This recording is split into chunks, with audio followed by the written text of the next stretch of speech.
The thing you got to remember about taking a canoe is that you should never overload it, no matter how confident you might be that you can make it. There's always that chance that the canoe might go under the water too deep and start filling up with water, and then you just lost a bunch of valuable things. So it's better to be prepared and take more trips rather than taking one big trip, because then you're going to risk everything.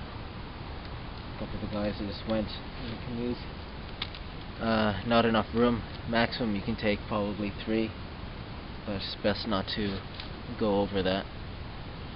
And yeah, just waiting here. McCrae Lake. Have a look around.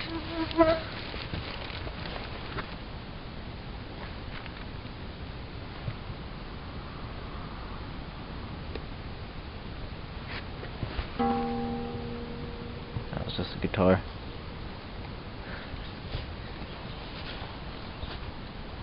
Just a bunch of stuff over there that we got.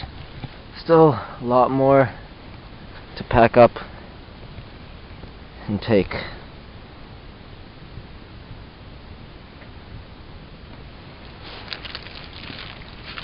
And in areas like this, there are going to be a lot of mosquitoes and stuff, so you've got to be prepared for that. Bringing some mosquito repellent bug spray, or a net like this to keep your face protected, because some people might be allergic to bites like that, so it's best to be safe and protect yourself from breaking out into hives. Last time I was here, actually, I saw a woman. She had her face had swollen up a lot, and I assumed that she got bitten by black flies and mosquitoes and things like that. She must have had a bad allergic reaction to that. And that's why I'm keeping this on. I'm not necessarily allergic to these mosquitoes and stuff, but you know, it gets really annoying and distracting having to fight off the urge to itch yourself. I got bit on the leg, actually. See here, starting to darken, and one came on my wrist, and I put some off cream and put my sleeves down. It's good to have long sleeve shirts like this when you're backpacking out here, and long pants. Probably gonna change into my fleece pants afterwards to get to camp.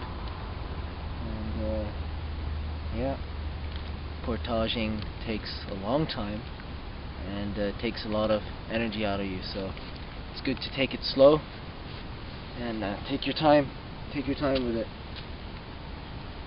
You don't want to overdo it and then you barely have enough energy to get to camp. And you gotta stay hydrated and try to keep the bugs off you, and that way you'll have a good trip. Also, if you bring any electronics like this camera or any phones or anything like that, it's good to have them in a Ziploc bag. Make sure it doesn't have any holes. I had to go through 2 or 3 of these. Actually, hold on, let me just put this back on.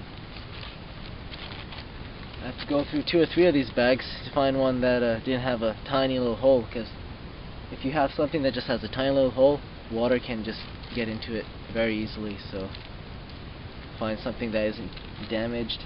Even milk bags. I have that. I got my wallet wrapped up in that, actually. Here. My coat of many pockets. So this is really sealed.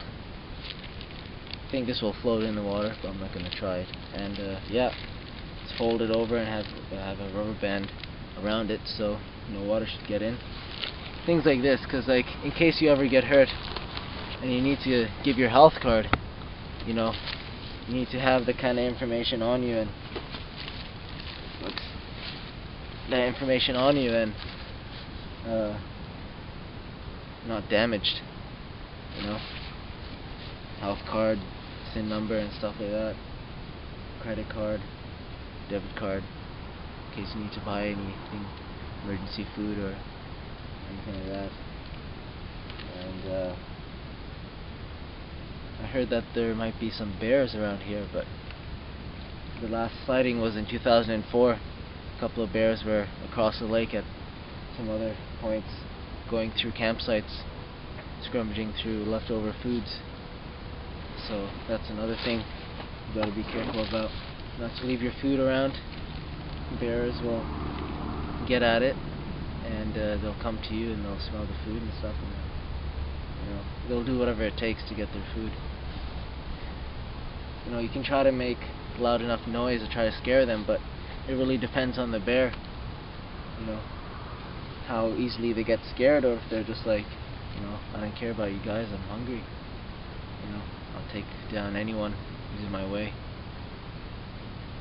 So you don't want to risk anything like that. So if you have any leftover food, garbage, just try to properly dispose of it, put it in a tight garbage bag and hang it up. But even then, bears can get to it, so as a last resort, you might have to burn it, and it's bad for the environment, but that's the best way to hide the scent of the old food wrappers and things like that. Just in any cans, wash them properly and keep them somewhere stored. And yeah, dragonflies, I don't think they do anything to you, but they seem to be loving this bag over here. They seem to think it's their mothership of some sorts. Yeah, so I'm just gonna be waiting here for probably an hour or so. It takes a lot. You gotta pull up to the shore, you gotta get your canoe and stuff like that, pull it up, transfer everything through the portage, through the path, put it on the other side of the bank where the water continues through the rocks, and then you gotta bring everything over, and that takes a lot of time. So I think there's 6 of us going, so I think they're just gonna drop some stuff off there. You're gonna leave someone there to look after the stuff, and they're gonna come back with it. Come back with the 2 canoes. So just waiting on that. And yeah. Oh yeah, I haven't introduced myself. My name is Daljit Singh. You can know me as Dal. It's my nickname. It's a lot easier to pronounce Dal. And yeah, I was looking around on the internet, YouTube. Not very many sites documenting their stay at people's stay at McCrae Lake over here. So I want to make a YouTube video, sort of Survivor Man-esque, Man vs. Wild-esque, about this area, because it's a beautiful place. You don't need to pay to get in here, and as long as you leave no trace that you're here, then it keeps other people happy. And there's no rangers here to tell you to turn off your fire, 12 o'clock, stop making noise, stop talking, turn off the lights. That gets very annoying to deal with. Like if you're in your late 20s and you have guys around your same age telling you what time to go to bed, it's kind of off-putting. Ruins the whole mood of going camping in the first place. So this place